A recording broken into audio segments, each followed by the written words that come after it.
ज्ञानेश्वरीचे सगळे शब्द अवघडच आहेत, पण ते अश्रद्धाला अवघड आहेत. सश्रद्ध माणसाला ते अधिक सोपे आहेत.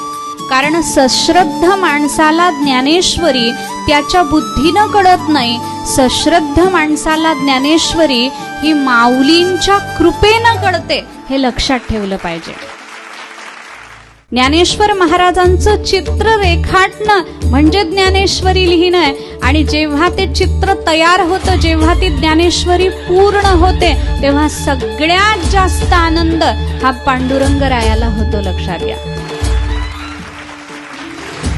बाळाला काही कळत नाही, आईचा हात सोडून ते कुठेही भटकतं.